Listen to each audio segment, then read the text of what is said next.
Don't rush to help those who haven't asked you to, because not everyone who is drowning needs a hand, some want to drown. Wisdom accepts that all things have two sides. Nothing has a stronger influence, psychologically, on their environment, and especially on their children, than the unlived life of the parents. The greatest potential for growth and self-realization exists in the second half of life. Children are educated by what a grown-up is, and not by his talk. The healthy man does not torture others. Generally, it is the tortured who turn into torturers. People will do anything, no matter how absurd, to avoid facing their own souls. No tree, it is said, can grow to heaven, unless its roots reach down to hell. The foundation of all mental illness is the unwillingness to experience legitimate suffering. One does not become enlightened by imagining figures of light, but by making the darkness conscious. Everyone you meet knows something you don't know, but need to know. Learn from them. The least of things with a meaning is worth more in life than the greatest of things without it.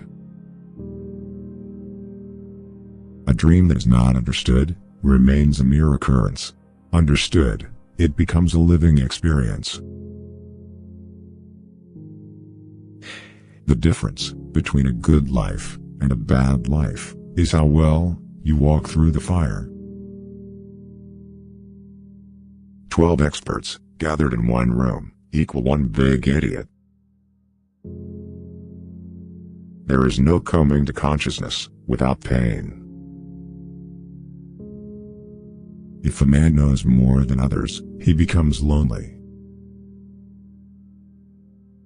A particularly beautiful woman is a source of terror. As a rule, a beautiful woman is a terrible disappointment. He who is afraid needs dependence, as a weakened man needs support. A man who has not passed through the inferno of his passions has never overcome them. The privilege of a lifetime is to become who you truly are. What did you do as a child that made the hours pass like minutes? Herein lies the key to your earthly pursuits. The most terrifying thing is to accept oneself completely. If an attractive woman is single, it's because she is smarter than everyone else. In each of us, there is another, whom we do not know. We cannot change anything unless we accept it. Knowing your own darkness is the best method for dealing with the darknesses of other people. Find out what a person fears most, and that is where he will develop next. If the path before you is clear, you're probably on someone else's. The first half of life is devoted to forming a healthy ego. The second half is going inward and letting go of it. The shoe that fits one person pinches another. There is no recipe for a living that suits all cases.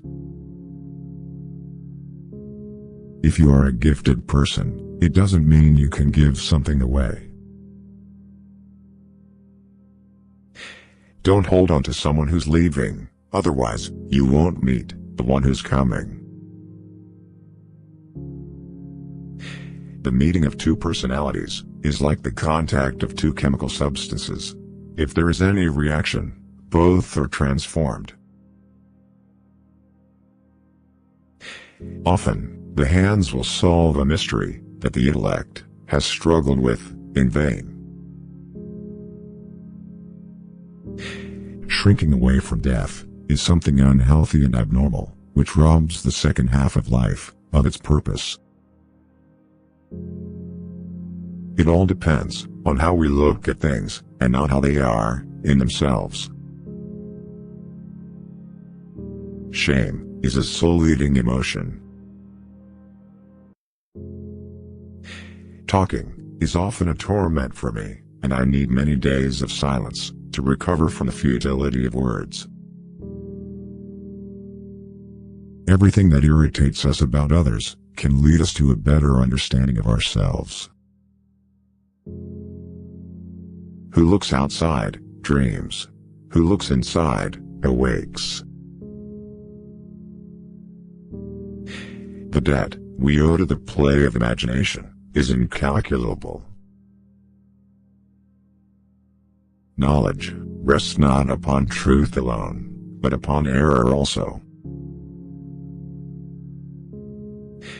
Great talents are the most lovely, and often the most dangerous fruits, on the tree of humanity. They hang upon the most slender twigs, that are easily snapped off. An understanding heart is everything in a teacher, and cannot be esteemed highly enough. One looks back with appreciation to the brilliant teachers, but with gratitude to those who touched our human feeling. The curriculum is so much necessary raw material, but warmth is the vital element for the growing plant and for the soul of the child. Where love rules, there is no will to power, and where power predominates, love is lacking. The one is the shadow of the other. The creation of something new is not accomplished by the intellect, but by the play instinct, acting from inner necessity. The creative mind plays with the objects it loves. The rational attitude, which permits us to declare objective values as valid at all, is not the work of the individual subject, but the product of human history. To ask the right question is already half the solution of a problem. To me, dreams are part of nature, which harbors no intention to deceive, but expresses something as best it can. The capacity for directed thinking, I call intellect. The capacity for passive, or undirected thinking, I call intellectual intuition.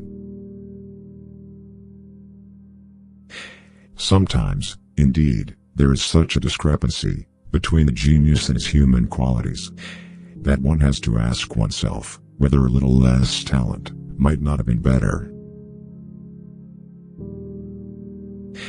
I have always been impressed by the fact that there are a surprising number of individuals who never use their minds, if they can avoid it, and an equal number who do use their minds, but in an amazingly stupid way.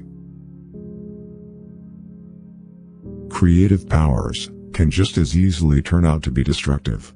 It rests solely with the moral personality. That which compels us to create a substitute for ourselves is not the external lack of objects, but our incapacity to lovingly include a thing outside of ourselves. A special ability means a heavy expenditure of energy in a particular direction, with a consequent drain from some other side of life. We should not pretend to understand the world only by the intellect. We apprehend it just as much by feeling. Therefore, the judgment of the intellect is at best only the half of truth, and must, if it be honest, also come to an understanding of its inadequacy. I regret many follies which sprang from my obstinacy, but without that trait, I would not have reached my goal. Don't rush to help those who haven't